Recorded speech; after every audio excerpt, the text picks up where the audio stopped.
ನಮಸ್ತೆ ವೀಕ್ಷಕರೇ, ಸಪ್ತಾಶ್ವ ಟಿವಿಗೆ ಸ್ವಾಗತ. ನಾನು ಶಮಿ ಶೆಟ್ಟಿ. ನಮಗೂ ನಿಮಗೂ ಗೊತ್ತೇ ಇದೆ, ಇನ್ನೇನು ಸ್ವಲ್ಪ ದಿನದಲ್ಲೇ ದ್ವಿತೀಯ PU ಪರೀಕ್ಷೆ ಪ್ರಾರಂಭ ಆಗ್ತಾ ಇದೆ. SSLC PU ಪರೀಕ್ಷೆ ಆರಂಭವಾಗ್ತಾ ಇದೆ. ಹೌದು, ನಾಳೆಯಿಂದಲೇ ದ್ವಿತೀಯ PU ಪರೀಕ್ಷೆ ಆರಂಭ. ಇನ್ನು ಸ್ವಲ್ಪ ದಿನದಲ್ಲೇ SSLC ಪರೀಕ್ಷೆ ಕೂಡ ಆರಂಭವಾಗ್ತಾ ಇದೆ. ಬಟ್ ಶಾಲಾ ಮಂಡಳಿ ಇದಕ್ಕೆ ಎಲ್ಲ ಸಿದ್ಧತೆಯನ್ನ ಮಾಡಿಕೊಂಡಿದೆ.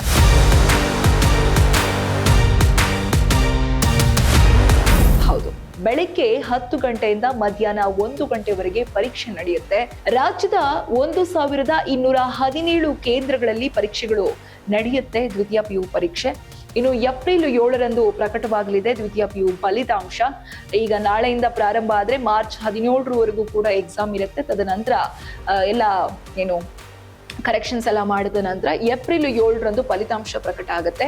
ಇನ್ನು ಎಷ್ಟು ಜನ ವಿದ್ಯಾರ್ಥಿಗಳು ಎಕ್ಸಾಮ್ ಬರೀತಾರೆ ಅಂತ ನೋಡೋದಾದ್ರೆ 7,10,363 ಜನ ವಿದ್ಯಾರ್ಥಿಗಳು ದ್ವಿತೀಯ PU ಪರೀಕ್ಷೆ ಬರೆಯಲಿದ್ದಾರೆ. ಪರೀಕ್ಷೆದ ಅಕ್ರಮ ತಡೆಯೋಕೆ ಸಕಲ ಸಿದ್ಧತೆಯನ್ನು ಕೂಡ ನಮ್ಮ ಪರೀಕ್ಷಾ ಬೋರ್ಡ್ ಮಾಡಿಕೊಂಡಿದೆ. ಜಿಲ್ಲಾಧಿಕಾರಿಗಳ ನೇತೃತ್ವದಲ್ಲಿ ವೆಬ್ ಕಾಸ್ಟಿಂಗ್ ಮುಖಾಂತರ ಪರೀಕ್ಷೆ ಮಾಡಲಾಗುತ್ತೆ.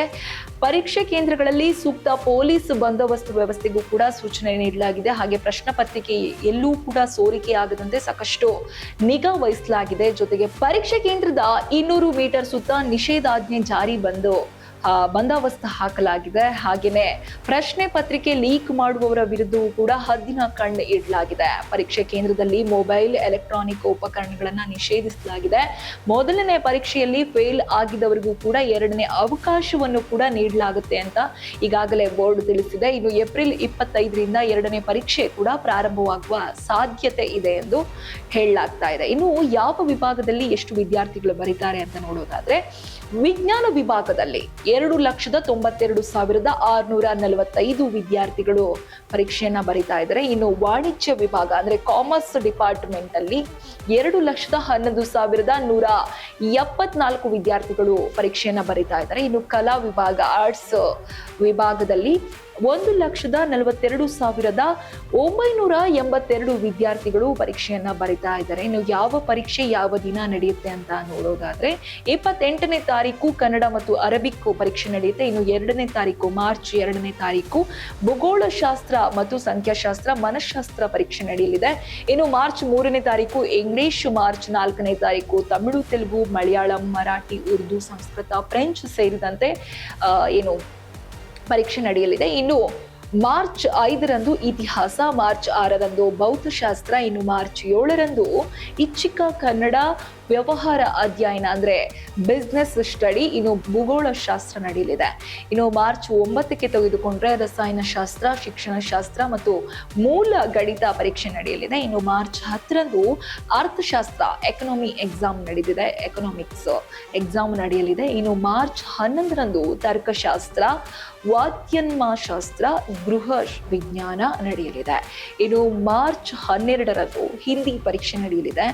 ಮಾರ್ಚ್ 13 ರಾಜ್ಯಶಾಸ್ತ್ರ ಅಂದ್ರೆ ಪೊಲಿಟಿಕಲ್ ಸೈನ್ಸ್ ಅಂಡ್ ಗಣಿತ ಪರೀಕ್ಷೆ ನಡೆಯಲಿದೆ. ಇನ್ನು ಮಾರ್ಚ್ 16ರಂದು ಸಮಾಜಶಾಸ್ತ್ರ, ಸೋಶಿಯಾಲಜಿ ಅಂಡ್ ಜೀವಶಾಸ್ತ್ರ ಅಂಡ್ ಗಣಕ ವಿಜ್ಞಾನ ನಡೆಯಲಿದೆ, ಅಂದ್ರೆ ಕಂಪ್ಯೂಟರ್ ಸೈನ್ಸ್ ನಡೆಯಲಿದೆ. ಇನ್ನು ಮಾರ್ಚ್ 17 ಕೊನೆಯ ದಿನ, ಪರೀಕ್ಷೆಯ ಕೊನೆಯ ದಿನ ಯಾವ ಸಬ್ಜೆಕ್ಟ್ ಇರುತ್ತೆ ಅಂತಂದ್ರೆ ಹಿಂದೂಸ್ತಾನಿ ಸಂಗೀತ, ಎಲೆಕ್ಟ್ರಾನಿಕ್ಸ್ ಮತ್ತು ಯಂತ್ರಾಂಶ, ಉಡುಪುಗಳ ತಯಾರಿಕೆ ಮತ್ತು ಗೃಹ ಉಪಯೋಗಿ ವಸ್ತುಗಳು, ಮಾಹಿತಿ ತಂತ್ರಜ್ಞಾನ, ರಿಟೇಲ್, ಆಟೋಮೊಬೈಲ್, ಆರೋಗ್ಯ ರಕ್ಷಣೆ, ಬ್ಯೂಟಿ ಅಂಡ್ ವೆಲ್ನೆಸ್ ಇದಿಷ್ಟು ಇರುತ್ತೆ. ಇನ್ನು PU SSLC ಪರೀಕ್ಷೆ ಪೊಲೀಸ್ ಇಲಾಖೆ ಯಾವ ರೀತಿಯಾಗಿ ಅಲರ್ಟ್ ತೆಗೆದುಕೊಂಡಿದೆ, ಈ ಬಾರಿ ಶಿಕ್ಷಣ ಇಲಾಖೆ ಯಾವ ಕ್ರಮವನ್ನ ವಹಿಸ್ತಾ ಇದೆ ಅಂತ ನೋಡೋದಾದ್ರೆ ಪ್ರಶ್ನೆ ಪತ್ರಿಕೆ ಸೋರಿಕೆಯಾಗದಂತೆ ಕ್ರಮ ಕೈಗೊಳ್ಳಲಾಗಿದೆ.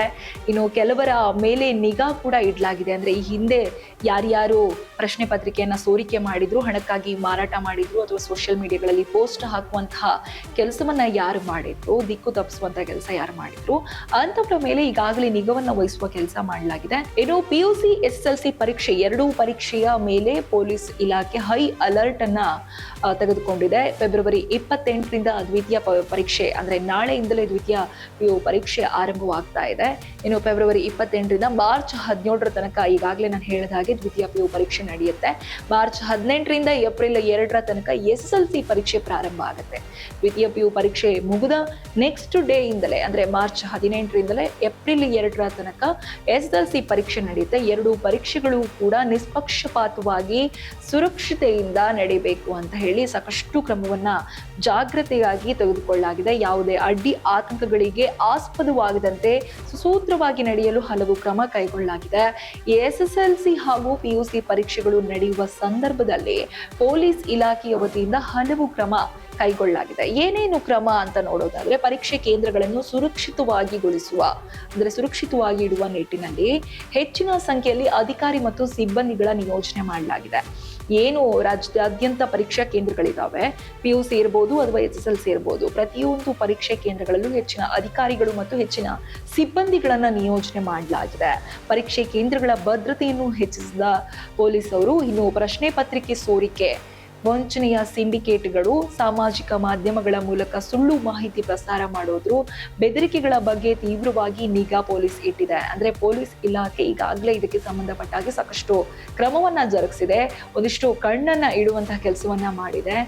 ಅನುಮಾನಿತ ವ್ಯಕ್ತಿಗಳ ಮೇಲೆ ನಿಗಾವನ್ನ ವಹಿಸಲಾಗಿದೆ. ಜೊತೆಗೆ ಯಾವುದೇ ವ್ಯಕ್ತಿಗಳು ಪರೀಕ್ಷೆಯ ಕೇಂದ್ರಕ್ಕೆ ಅಕ್ರಮಗಳಲ್ಲಿ ತೊಡಗಿಕೊಂಡಿರುವುದು, ಪರೀಕ್ಷೆ ವಿಚಾರವಾಗಿ ಅಥವಾ ಪರೀಕ್ಷೆ ಕೇಂದ್ರಕ್ಕೆ ನುಗ್ಗುವಂತ ಕೆಲಸವನ್ನ ಮಾಡೋದು ಕಂಡು ಬಂದಲ್ಲಿ ಕ್ರಮ ಕೈಗೊಳ್ಳುವುದು ಅಥವಾ ಅವರ ವಿರುದ್ಧ ನಿರ್ದಾಕ್ಷಿಣ್ಯವಾಗಿ ಕ್ರಮ ಜರುಗಿಸುವಂತಹ ಕೆಲಸವನ್ನ ಮಾಡಲಿಕ್ಕೆ ಮುಂದಾಗಿದೆ. ಇನ್ನು ವಿದ್ಯಾರ್ಥಿ ಅಥವಾ ಪೋಷಕರನ್ನ ಯಾವುದೇ ರೀತಿಯಲ್ಲೂ ದಿಕ್ಕು ತಪ್ಪಿಸುವ ಮಾಹಿತಿಯನ್ನ ಸಾಮಾಜಿಕ ಜಾಲತಾಣಗಳಲ್ಲಿ ಹರಡುವುದು, ಅಂದ್ರೆ ಈಗ ಮೊನ್ನೆ ಆಗ್ತಾ ಇದ್ದಂತಹ ಘಟನೆ, ಸೋಷಿಯಲ್ ಮೀಡಿಯಾಗಳಲ್ಲಿ ಕ್ವಶನ್ ಪೇಪರ್ ಬೇಕಾ ಅಂತ ಪೋಸ್ಟ್ ಮಾಡೋದು, ಪ್ರಶ್ನೆ ಪತ್ರಿಕೆ ಬೇಕಾದ್ರೆ ಹಣ ಕೊಡಿ ಅಂತ ಪೋಸ್ಟ್ ಮಾಡುವಂಥದ್ದು, ಇಂತಹವುಗಳಿಗೆ ಅವಕಾಶ ನೀಡದಂತೆ ಸಾಮಾಜಿಕ ಜಾಲತಾಣಗಳಲ್ಲಿ ಸುಳ್ಳು ಸುದ್ದಿ ಹರಡುವವರ ವಿರುದ್ಧ ಈಗಾಗಲೇ ಪೊಲೀಸ್ನವರು ನಿಗಾ ವಹಿಸಿ ಕ್ರಿಮಿನಲ್ ಪ್ರಕರಣಗಳನ್ನು ಕೂಡ ದಾಖಲಿಸಲು ಮುಂದಾಗಿದ್ದಾರೆ.